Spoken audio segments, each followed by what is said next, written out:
Amigas, amigos, muy buenas tardes. En realidad estamos en el mediodía, hoy viernes 11 de noviembre del año 2022.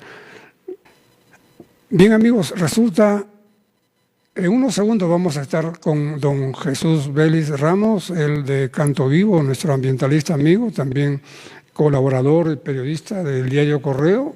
Hoy estaremos hablando sobre el cabildeo climático relacionado a la COP27 que se realiza allá en Egipto. Esperamos que ese diálogo, en base a su artículo, a la columna tan importante e interesante que él desarrolla los días sábados, que se publica los días sábados en Correo, ojalá que eso siga haciendo mucha incidencia relacionada a la preocupación. ¿Qué preocupación? Al deber que tenemos de dar a las generaciones que ya están para reemplazarnos una vida, y hay que darle aire limpio. Y entonces eso es importante y es obvio que debe también relacionarse con la lectura, hay que informarse. La información hay que contrastarla para que así no nos dejemos llevar por lo que dice el señor Quiabra, el señor Castillo o el señor, no sé, pues, Rafael López o quien sea. Es decir, escucharlos, discernir, hacer las comparaciones, procurar leer de todo, porque si vamos a leer uno solo no vamos a tener una idea exacta de lo que quisiéramos. No sé si especializarnos en algo, si fuera eso mejor, pero sugiero que siempre es bueno leer a todos, inclusive aquellos que no son muy leídos porque tal vez no tengan la publicidad y no sean tan marketeados como Mario Vargas Llosa, por ejemplo, ¿no?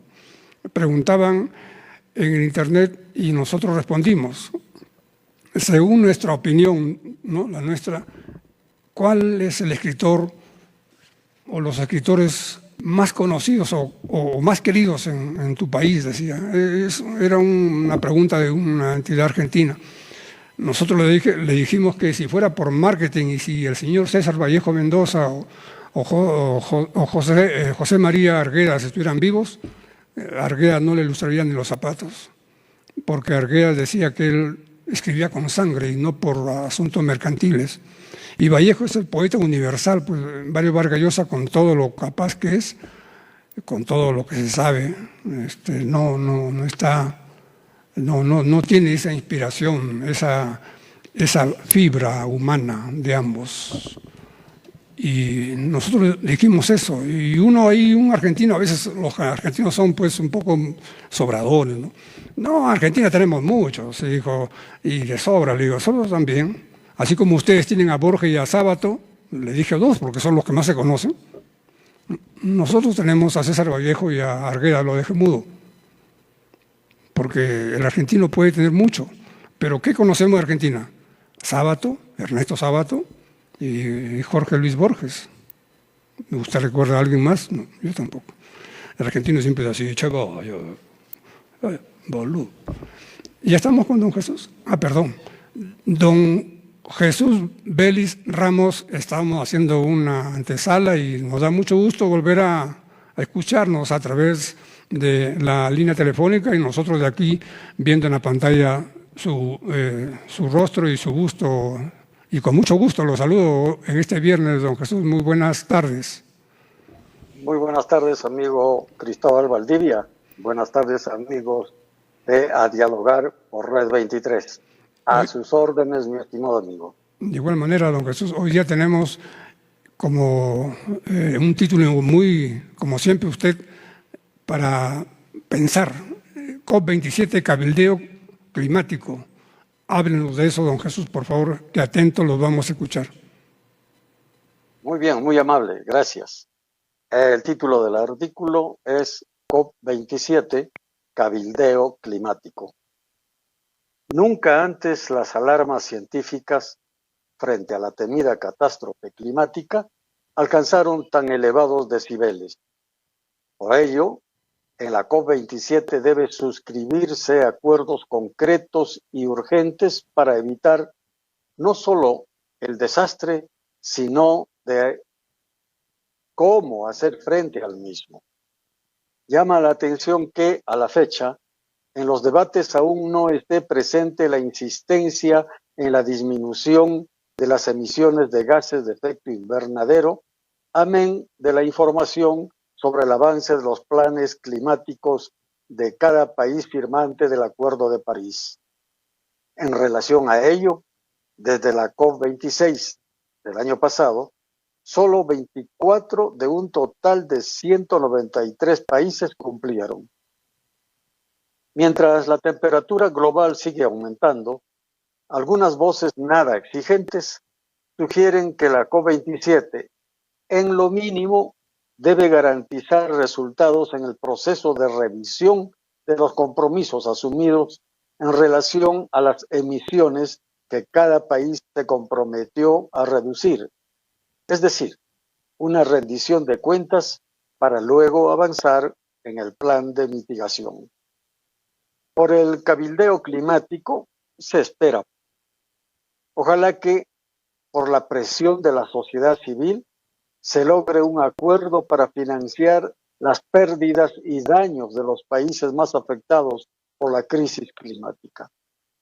En los días faltantes es de abrigar esperanzas que el reclamo de sin derechos humanos no hay justicia climática logre una condena internacional contra el gobierno egipcio que encarcela a disidentes políticos, tortura, persigue y reprime la libertad de expresión, además de criminalizar la movilización social en el contexto de la COP27.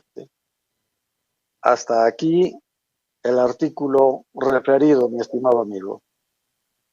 Jesús, nosotros vamos a comenzar nuestra pregunta y nuestra inquietud referida y relacionada al segundo párrafo, don Jesús, cuando ahí habla de las voces que exigen que se debe garantizar. Es decir, ya es necesario ver y precisar objetivos, ¿no? Objetivos ya definidos, ¿no? Eso entiendo, don Jesús. Sí, como usted bien dice, los objetivos o el objetivo principal de no sobrepasar el 1.5 grados Celsius, ese es el objetivo principal, que por consenso mundial, ¿no?, se acordó en París. Ese es el Acuerdo de París. Sin embargo, tal como en el primer párrafo se deja constancia, luego de revisar las responsabilidades de cada país, ¿no?, solamente 24 países de un total de 193 han cumplido con el acuerdo de rebajar sus emisiones de efecto invernadero.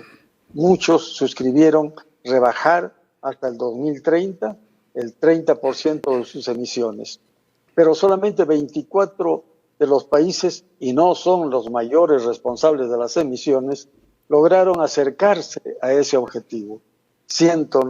El resto de los 193 países hacen caso omiso a ese acuerdo, y eso es fatal para la temperatura global. Don Jesús, pero tenemos aún algunos Trump, como dicen algunos presidentes o jefes de Estado en el mundo que siguen pensando como él, ¿no? Es decir, que así como negaron la presencia del virus de la COVID o del COVID, siguen creyendo que el cambio climático no existe, que es un invento de las ONGs y de gente que no tiene nada que hacer en su casa. Efectivamente, el día de ayer, por ejemplo, la presidenta del Ayuntamiento de de Barcelona, dijo en su parlamento que el cambio climático siempre ha existido. Sí, claro, sí. ¿Quién niega? Siempre ha existido y va a existir el cambio climático, pero la exacerbación del cambio climático que se da a partir de la revolución industrial nos ha llevado a esta situación. Esa presidenta Ayuso dijo que es una invención comunista lo del cambio climático. Parece que la señora esta es totalmente ciega e insensible a los efectos de los fenómenos meteorológicos extremos, sequías, grandes sequías en grandes regiones del planeta, inundaciones en otras grandes regiones del planeta, ¿no? Tormentas totalmente como huracanes, etcétera, etcétera.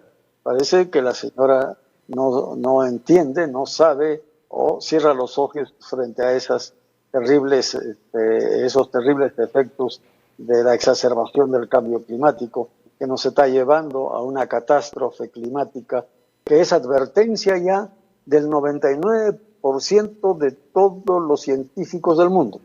Hay un 1% que es negacionista como Trump, como Bolsonaro, que niegan, ¿no?, la exacerbación del cambio climático.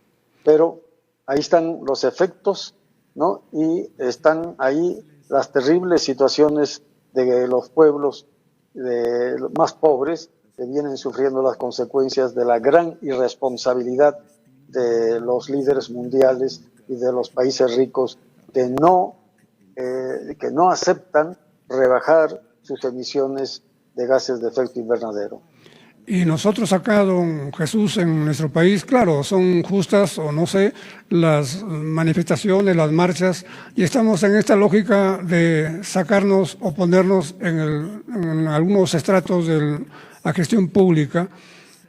¿Cuánto nos gustaría que esas grandes cantidades de personas que marchan defendiendo el statu quo o tratando de cambiar algo o combatiendo la corrupción, que es un tremendo esfuerzo también, nos gustaría que los jóvenes y los marchantes hablen sobre la prevalencia de lo verde y del oxígeno en el país?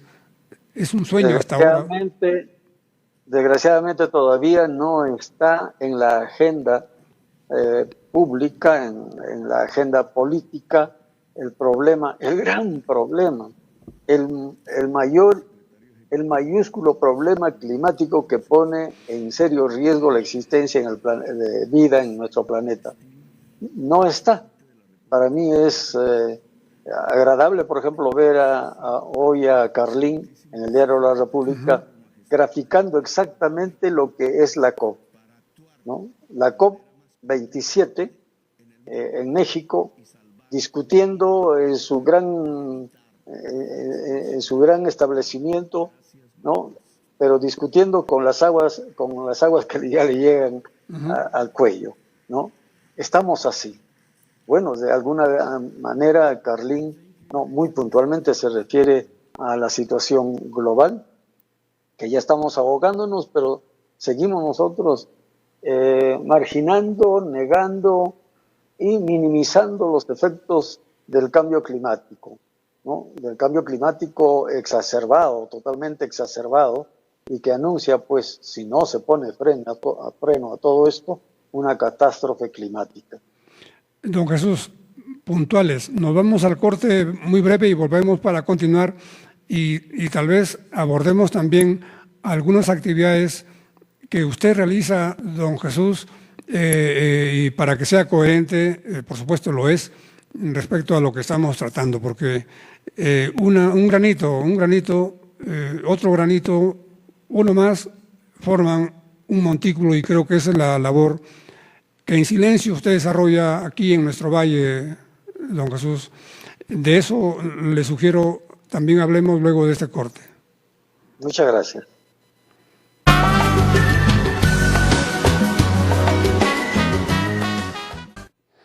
Amigos, continuamos con la entrevista al señor ambientalista, de Canto Vivo. Nos referimos a don Jesús Vélez Ramos, que todos los viernes tiene la gentileza de acompañarnos en esta propuesta por la vida y por la salud y la pervivencia de esto que gozamos ahora, la vida. Don Jesús, la vez pasada usted nos hizo saber, y con fotos, de sus trabajos, y video incluido, de sus trabajos allá en nuestro querido Santa Isabel, trayendo plantones de ¿cómo se llama? Nuestro distrito del sur, y venía haciendo esas tareas, y nosotros, por supuesto, quisiéramos saber cómo van sus trabajos, don Jesús. Gracias por la pregunta. Me da la oportunidad de dar cuenta de nuestras actividades, que muy pocas veces las hacemos para no tener un protagonismo Sí, claro. que puede ser bien correspondido, ¿no? Pero el perfil bajo parece que nos invade y poco decimos de lo que hacemos. Mire, desde antes de la pandemia, un año antes, tuvimos la oportunidad de concretar a través de un convenio con los directivos del Colegio Santa Isabel para poder, a través de talleres de sensibilización, de educación ambiental, acercarnos a los estudiantes para llegar con el mensaje ambiental que es tan necesario, y tan necesario sobre todo para que la juventud se informe desde el punto de vista de la ciencia, porque todo lo que transmitimos tiene una base fuerte en la ciencia, y que se pueda ir sensibilizando, formando una idea y sobre todo formando la conciencia ambiental tan necesaria. Es por ello de que a través de los talleres ambientales se pudo inicialmente llegar a los estudiantes, pero luego ya vino la pandemia y tuvimos que hacer un paréntesis bastante prolongado para los talleres. Pero sin embargo, viendo la situación crítica en la que nos encontrábamos durante la pandemia, y sobre todo comenzaban a escasear los alimentos, o era difícil conseguirlos porque había que correrse el riesgo de ir a los centros comerciales, a los mercados, en donde se facilitaba el contagio. Frente a ello, planteamos implementar en cada casa de los estudiantes un huerto familiar, para que los estudiantes puedan ahí producir sus propias hortalizas, cuyas características, desde luego, deberían tener, ¿no?, hortalizas bastante saludables, porque no se podía utilizar los insecticidas o químicos contra las plagas o insectos que dañan el sembrío de las hortalizas. Por razones entendibles no se pudo masificar este objetivo, pero logramos hacer un huerto bastante considerable en el mismo local del colegio, ¿no? Y conjuntamente con los profesores, arriesgando el contagio, hicimos ya en la práctica hasta estos momentos 4 temporadas de sembrío de hortalizas. La producción se tuvo que compartir entre los beneficiarios directos, que son los profesores y algunos alumnos, y las ollas comunes, ¿no?, de acá en Huancayo, con quienes tuvimos que compartir 3 veces. Ya nos vamos por la 4ª temporada de cosecha de las hortalizas. La columna vertebral del proyecto es, como su mismo nombre lo dice, ¿no?, huertos solidarios. La producción de estos huertos se comparte, pero en ese proceso, ¿no?, se va incentivando los valores de cooperación y solidaridad. Sin cooperación, sin solidaridad, este mundo creo que no tiene futuro. Y esa es la enseñanza que dejamos a los estudiantes, para que, renunciando a ese individualismo que pareciera que es muy propio del ser humano, pueda efectuar actos de solidaridad para con los más necesitados. Es por eso que las hortalizas que se cosechan se comparten, y lo que pueda producir un estudiante en su casa, aunque sea una zanahoria, una lechuga, una cebolla, lo done a una canasta, ¿no?, y que los demás estudiantes donen una hortaliza determinada, se hace una canasta solidaria y con esa canasta se acude a una familia más pobre, a la familia de un estudiante también pobre, y a través de ese acto, ¿no? Uno se solidariza, pero y con la mayor parte de la producción, en este caso del huerto solidario que está en Santa Isabel, más o menos un poco más de 300 metros cuadrados, llegar con la producción a las madres de familia que requieren, es decir, a las ollas comunes. Eso es en síntesis el trabajo principal, pero ahora último hemos complementado con la recuperación de áreas verdes que son muy pocas en Santa Isabel, ¿no? Que no tiene un solo árbol, ¿no? Pero hemos llegado con árboles frutales que ya están instalados, ¿no? Y felizmente, bueno, beneficiándose con las lluvias que últimamente han estado cayendo sobre esta parte de nuestra ciudad. Y también algunos árboles ornamentales que crecerán y le darán sombra a los estudiantes, y los árboles frutales, las frutas respectivas a los estudiantes de las próximas generaciones de Santa Isabel. Don Jesús, ahí me da usted pie para preguntarle si, dado su ojo clínico en sentido simbólico de lo que significa, cuánta madera ha encontrado en la juventud y en los padres o ciudadanos con los que usted se relaciona y que le da a usted esperanzas de que esa labor va a continuar en el futuro inmediato. Bueno, fíjese, como usted dice, de haber madera, hay madera, pero aún todavía la respuesta no es lo deseado, ¿no? Porque hay que romper cierta resistencia que existe todavía, no solamente en los estudiantes, sino también en los profesores. Que la preocupación en ellos, tanto de unos como de otros, no está centrada en la situación crítica por la que estamos pasando globalmente, una situación climática desesperante. Y aún todavía, y esto también tiene que ver bastante con los medios de comunicación, que distraen a la población, mal informan y en la práctica marginan o totalmente niegan, ¿no? Cualquier información de este tipo. Habría que preguntarse qué medios de comunicación masiva están informando de manera amplia lo que viene ocurriendo en el evento más importante para la humanidad, que en estos momentos se está desarrollando en Egipto. No hay esa información. Entonces los estudiantes, a pesar que tienen más facilidades ahora para poder llegar a la información, si es que tienen interés a través del Internet, no lo hacen, porque tampoco no hay una apertura a la discusión y a la información que pueden dar los profesores. Tanto profesores como estudiantes en la práctica desconocen, ¿no? Yo diría más del 90% desconocen cuál es el reto principal que afronta la humanidad desde el punto de vista global.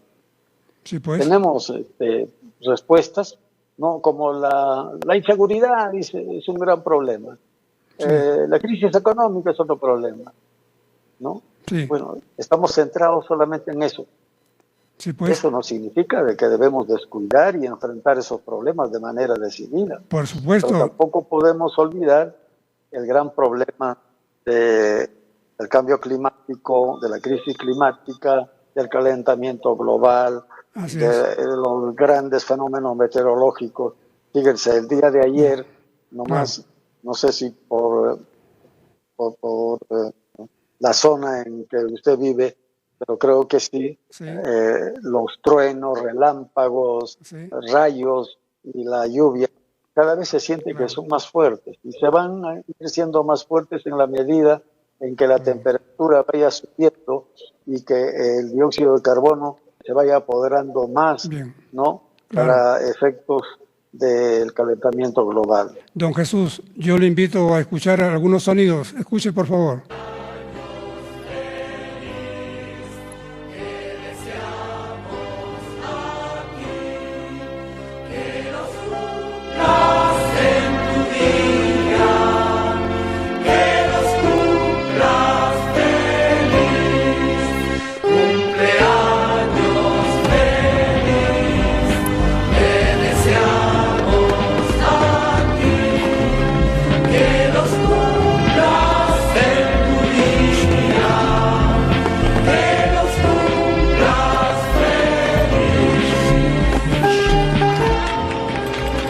cumpleaños, don Jesús. Bueno, sorpresa la mía, pero dice que la vida está hecha de sorpresas. Muchísimas gracias. Usted dio motivo. Usted dio motivo. Bastante generoso en el saludo. Le agradezco muchísimo. Feliz cumpleaños, don Jesús. Usted nos dio motivo y pie porque nos habló de los truenos y hemos tenido esa... Qué bueno que tengamos esa empatía y hasta nos adivinemos más o menos lo que queremos decir. Y a nombre de nuestros amigos de Canal 23, de nuestra familia, de lo personal y particularmente de una avecilla que nos puso la agenda con tiempo para recordarle que nosotros lo estimamos mucho y le deseamos larga vida, mucha salud y que siga siendo el Jesús Vélez Ramos de siempre. Muchas felicidades, don Jesús. Feliz cumpleaños a nombre de todos nosotros. Muchísimas gracias a usted y a todos los miembros de Red 23, bueno, y a su avecilla también. Te lo agradezco grandemente. Nosotros estamos muy contentos de tener en usted un gran amigo, esos amigos que uno jamás olvida, sobre todo cuando se ponen al mundo en los hombros y lo tiene todos los días, inclusive en almohada, don Jesús. De eso nos sentimos muy orgullosos, por eso que quisiéramos que nos considere siempre su amigo y sus amigos, y le reitero, muchas, pero muchas felicidades en este esplendoroso día. Gracias, amigo. Todas tengan la seguridad de que por mi parte también agradezco mucho y es un honor estar en permanente conversación con usted y sobre todo con vuestros seguidores a través de A Dialogar. Un abrazo, don Jesús. Un abrazo fuerte de nuestra parte. Feliz cumpleaños. Bien, amigos, momentos realmente emotivos, el nuestro también. Don Jesús, no obstante que no haya tenido en mi caso la felicidad y la alegría de conocerlo desde hace mucho tiempo atrás, creo que él tampoco a mí. Sin embargo, hemos hecho una gran amistad y de un nivel tan alturado que de lo que nos sentimos muy orgullosos. A veces los medios de comunicación no son, y los directores no recomiendan ese tipo de escenas porque dicen que no, que eso no trae, no, pero hay que volver, tal vez así nos entendamos mejor. Todo es bronca, todo es raje, todo es sacarle la mugre a otro y de eso realmente ya estamos hartos. Hay que volver a tocar asuntos de interés humano y darle a cada quien el valor que por pequeño que sea o grande debe ser considerado realmente muy importante. Los amigos, la familia son muy importantes y no solamente la familia, nos importan todos, como una vez nos dijo el cardenal Barreto, todos importan. Y no solamente él, también el padre Gustavo Gutiérrez, todos son nuestros, todos, inclusive los muertos, todos son nuestros. Amigos, nos vamos al corte y volvemos para ver si llegó nuestro invitado, de lo contrario, asumimos el gancho. Vamos a esa secuencia publicitaria.